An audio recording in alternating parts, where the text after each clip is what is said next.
Pour La République En Marche et pour 5 minutes, Madame Christine Cloarec-Le-Nabour. Merci, Monsieur le Président. Madame la Ministre, Madame la Présidente de la Commission des Affaires sociales, chers collègues, comme l'a dit notre Président Emmanuel Macron, il n'est pas facile d'avoir 20 ans aujourd'hui. Oui, chers collègues, il n'est pas facile pour nos jeunes de suivre des formations à distance, pas facile de trouver un stage, pas facile d'obtenir le petit boulot qui permettait de boucler les fins de mois, pas facile de s'épanouir quand les interactions sociales, physiques, sont réduites à néant ou presque. Pas facile quand la vie culturelle, amicale et amoureuse est mise en parenthèse. Sur le plan de l'emploi, lorsqu'une crise survient, les jeunes en sont les premières victimes. Les entreprises recrutent moins, les jeunes diplômés arrivent sur un marché de l'emploi dégradé, les moins agiles, peu ou pas qualifiés, peinent à trouver un emploi. Nous avons tous une responsabilité dans les messages que nous passons aux jeunes. Nous avons commencé par les culpabiliser et aujourd'hui nous parlons de génération sacrifiée. À force de pointer les effets négatifs et dire que tout va mal, nous entretenons une morosité qui risque d'ajouter de l'anxiété à l'anxiété. Sans nier les difficultés rencontrées par certains jeunes, des témoignages et enquêtes montrent que d'autres se sont aussi épanouis pendant cette crise, ont trouvé du sens par l'engagement citoyen, ont été à l'origine d'initiatives solidaires. Comme en amour, ce ne sont pas les paroles qui comptent, mais bien les actes. Le plan Un jeune, une solution est un engagement fort pour protéger l'avenir de notre jeunesse, fruit de multiples concertations. La création du portail numérique Un jeune, une solution a pour but de faciliter la mise en relation des jeunes avec les entreprises, les acteurs de la formation, de l'emploi et de l'accompagnement.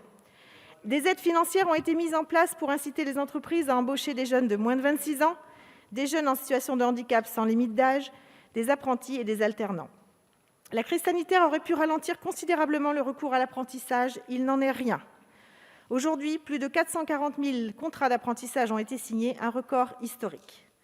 Le nombre de services civiques a été augmenté, donnant la possibilité aux jeunes de s'engager dans une mission d'utilité sociale, un véritable tremplin vers l'emploi. Afin d'orienter les jeunes peu ou pas qualifiés, le plan Jeunes renforce les dispositifs d'inclusion durable dans l'emploi, les parcours emploi dans les compétences, les contrats d'insertion dans l'emploi. Il incite aussi à l'articulation avec les structures d'insertion par l'activité économique que peu de jeunes intègrent aujourd'hui. 35 000 parcours d'accompagnement vers l'emploi seront proposés par les missions locales aux jeunes décrocheurs dans le cadre de l'obligation de formation des 16-18 ans, chère à ma collègue Sylvie Charrière. Le plan Jeunes conforte le droit à l'accompagnement au travers du renforcement du parcours d'accompagnement et de contractualisation vers l'emploi et l'autonomie, le PACEA. Les jeunes suivis par Pôle emploi et par l'APEC vont pouvoir également bénéficier du PACEA et de son allocation. Les missions locales devront accompagner 200 000 jeunes en garantie jeunes en 2021. Pour relever ce challenge, les missions locales vont devoir recruter, mais aussi trouver de nouveaux locaux. Nous comptons sur le soutien des collectivités locales. Pour relever ce défi, les critères d'entrée en garantie jeunes devront aussi être revus. Les récentes évolutions vont permettre aux jeunes engagés dans une prépa-apprentissage, aux jeunes des écoles de la deuxième chance et les jeunes des EPID d'obtenir la rémunération de stagiaires de la formation professionnelle. Toutes ces mesures vont dans le sens d'une garantie jeune universelle que vous appelez de vos voeux, Madame la Ministre.